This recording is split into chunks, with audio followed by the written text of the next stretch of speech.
Very good morning to all of you. Auto sales master Ritesh Sangare this side. Okay, क्या होगा अगर आपको ये बताया जाए कि एटमी में मैक्सिमम खेल या ज़्यादा खेल, सबसे बड़ा खेल जो है वो जनरल कमीशन का है। ये बात बोलना गलत नहीं होगी कि एटमी की सबसे बड़ी ताकत जो है वो जनरल कमीशन है। सबसे बड़ा जो हथियार है इनकम का वो जनरल कमीशन है। मैं आपको इसको स्टेप बाय स्टेप जो है वो प्रूव करके दिखाता हूँ और इसको डिटेल में समझाने की कोशिश करता हूँ। नंबर वन, जनरल कमीशन हमारा जो आता है वो विदाउट एनी कंडीशन जो है वो जनरल कमीशन हमें रिसीव होता है। मतलब जनरल कमीशन की कोई क्लोजिंग डेडलाइन नहीं है। बाकी की कंपनीज में मैक्सिमम, किसी भी बाइनरी कंपनी में अगर आप जाएंगे तो वहाँ पे आपको पता चलेगा कि जनरल कमीशन अगर आपने एक वीक में क्लोज नहीं किया, एक जो है 15 दिन में क्लोज नहीं किया, या अगर जो है एक महीने में क्लोज नहीं किया, तो जो बना हुआ पीवी रहता है वो लैप्स हो जाता है। लेकिन एटमी में ऐसा नहीं है। एटमी में general commission continuously carry forward है, और कब तक कैरी फॉरवर्ड है? जब तक वो मैच होकर आपको उसका कमीशन रिसीव नहीं होता था। और उसकी वैलिडिटी 1 साल भी नहीं है। 1 साल में भी अगर आपने प्रोडक्ट रिन्यू करके उसकी अपनी आईडी को जो है वो कंटिन्यू किया तो उसके बाद में भी आपका जनरल कमीशन जो है वो कंटिन्यू होता है। राइट, नंबर वन चीज। नंबर टू, जनरल कमीशन में जैसे मैंने आपको बताया कोई बैरियर नहीं है। जनरल कमीशन का मतलब क्या होता है? जनरल कमीशन बाकी की कंपनीज में अगर आप जाओगे तो जनरल कमीशन को अगर वो बता रहे हैं कि हमें 50% 60% जो है वो पीवीज का टोटल जनरल कमीशन मिल रहा है, उन्होंने उसको बहुत सारी कैटेगरी में डिवाइड कर दिया है। कैटेगरी में मतलब से वो बोलेंगे कि इसमें कार फंड इतना है, मोबाइल फंड इतना है, हाउस फंड इतना है, ट्रैवल फंड इतना है, कंसिस्टेंसी फंड इतना है। इसके बाद में जो फाइनल जनरल कमीशन बचता है वो जनरल कमीशन बहुत कम हो जाता है। तो जितने भी ये फंड्स के नाम बताए हैं, ट्रैवल फंड, कंसिस्टेंसी फंड या कुछ भी अलग अलग प्रकार के फंड्स बताए गए हैं, ये सारे टारगेट पे अचीवेबल जो हैं ये चीज़ें हैं। मतलब से अगर एक पर्टिकुलर पीवी आएगा तो वो चीज़ें जो है वो मिलेंगी। तो it is not general. General का शब्द का अर्थ क्या होता है? जनरल शब्द का अर्थ होता है कि एक आम व्यक्ति उसे बिना किसी कंडीशन के जो है अचीव कर सके। राइट, तो हमारे जनरल कमीशन में अगर आप देखोगे तो जो हमारा पीवी का 44% हमको जो मिलता है वो पीवी का 44% विदाउट एनी कंडीशन मिलता है। और इसकी लिमिट कितनी है? इसकी लिमिट है कि सिर्फ जनरल कमीशन, टोटल जो सबसे बड़ी इनकम भी जो कोई अचीव करते होंगे उसमें जनरल कमीशन का मेजर रोल रहता है। वो रहता है लगभग 20 लाख रुपए महीना। भी कैसे हो गया? जो हमारी सबसे मैक्सिमम लिमिट है 5 crore PV left, 5 crore PV right, उससे हमारा जो जनरल कमीशन बनता है लगभग 80,000 रुपए दिन को अगर आप 26 दिनों से जो है वो कैलकुलेट करोगे तो आपका जो टोटल फंड बन के आएगा वो लगभग 20 लाख रुपए के आसपास बन के आएगा। इसमें से 4 दिन जो है वो संडे के मैंने माइनस कर दिए। आप एक्सपीरियंस कर सकते हैं कि एक आम व्यक्ति जिसको कुछ नहीं आता है, जिसको नेटवर्क मार्केटिंग में कोई बड़ा लीडर नहीं है और कोई उसको जो है वो बड़ी लीडरशिप नहीं आती है, उसको जो है लोगों की रैंक निकालते नहीं आते हैं, वो आम व्यक्ति सिर्फ और सिर्फ प्रोडक्ट रिकमेंडेशन कर करके जो है वो मिनिमम 20 लाख रुपए जो है वो बिना किसी कंडीशन के यहाँ से अचीव कर सकता है। उसको उसके लिए क्या करना है?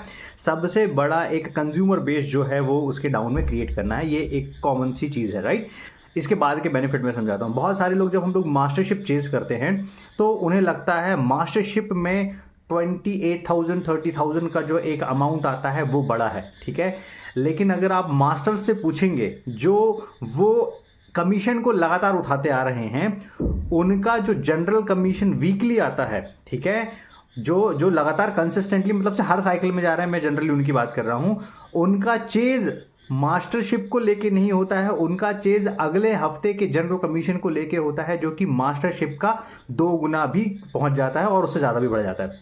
राइट, तो आपको समझना पड़ेगा कि सबसे बड़ा जो खेल है वो है जनरल कमीशन चेज करने का। एक और चीज, अगर आपने जनरल कमीशन का मैनेजमेंट नहीं सीखा, जनरल कमीशन का मैनेजमेंट मतलब क्या होता है? हमारे पास में पीवी रिफ्लेक्शन डेट है, ठीक है, तो अगर आपने पीवी रिफ्लेक्शन डेट का स्मार्ट यूज नहीं सीखा तो आप बहुत बड़ी मिस्टेक ये कर सकते हैं कि मान लीजिए कि सडनली किसी व्यक्ति ने 3 लाख पीवी जो है लेफ्ट में डाल दिया है और किसी 2 व्यक्ति ने 3-3 लाख पीवी का जो है एक साइड में परचेजिंग कर ली है। ठीक है, एक ने बैक डेट पे किया और एक ने करंट डेट पे किया, तो इसको बैलेंस किया जा सकता है स्मार्टली। ठीक है, अगर मान लीजिए कि उसमें 10,000 पीवी जो है वो कम जा रहा है, 2,90,000 की जो है वो परचेजिंग हो रही है और उसमें कुछ 10,000 पीवी का डिफरेंस जा रहा है, तो उसको बैक डेट पे जाके 10,000 पीवीज हम अपनी किसी टीम की आईडी से ऑर्डर करके उसको बैलेंस कर सकते हैं। वो आपका 4,000 रुपीज जो है वो फ्लश नहीं होगा, वो आपका बैलेंस हो जाएगा। और ये जो फैसिलिटी है पीवी रिफ्लेक्शन डेट को मैनेज करने की, ये सिर्फ और सिर्फ एटमी में है, ये दुनिया के किसी दूसरे बाइनरी कंपनी में नहीं है। बाकी की जगहों पे जो डेडलाइन होती है, उस डेडलाइन के पहले अगर आपने अपना जनरल कमीशन क्लोज नहीं किया तो वो पूरा का पूरा पीवी जो है फ्लश आउट हो जाता है। और लीडर्स क्या काम करते हैं कि उस जनरल कमीशन को चेज करने के चक्कर में वो अपनी ही परचेजिंग जो है डाल के प्रोडक्ट डंप जो है वो करना स्टार्ट कर देते हैं, राइट।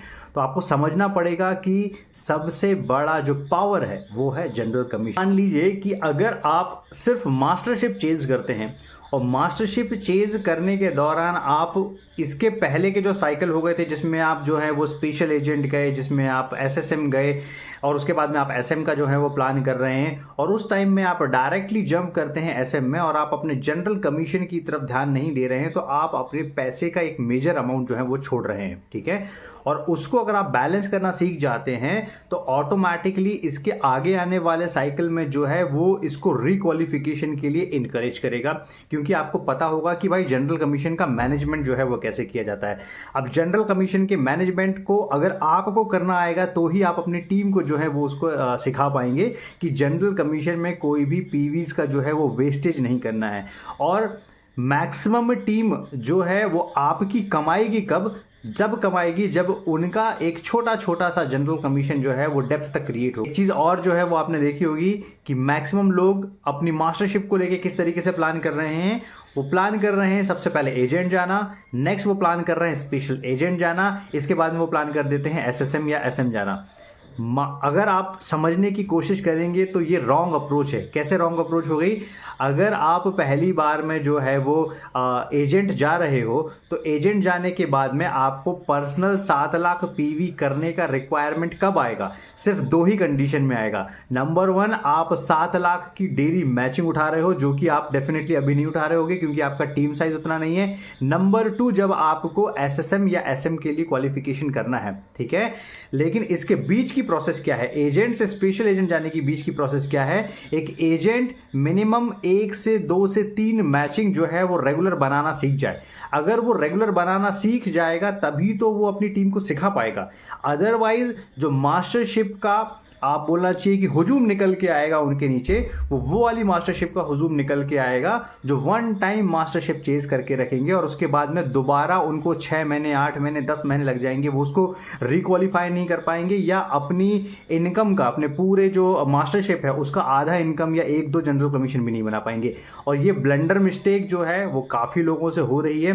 तो हमें क्या काम करना है कि इन चीज़ों को धीरे धीरे से जो है वो लाइन अप करना है। डेफिनेट सी बात है, हर किसी का एक अलग वर्किंग स्टाइल है, लेकिन इस चीज़ को अगर आप लाइन अप करेंगे तो डेप्थ में आपका जो डुप्लीकेशन है वो डुप्लीकेशन सही होगा। उसके चक्कर में कोई भी टीम मेंबर जो है वो छोड़ के नहीं जाएगा और हर व्यक्ति जो है वो पैसा कमाएगा, हर व्यक्ति एक राइट ट्रैक में काम करेगा, एक राइट डायरेक्शन में काम करेगा और 110% हर एक व्यक्ति जो है वो सक्सेसफुल होगा। तो आई होप आपको समझ में आया होगा कि पूरा खेल जो है वो जनरल कमीशन का है। पूरा फोकस कीजिए जनरल कमीशन को बैलेंस करते हुए।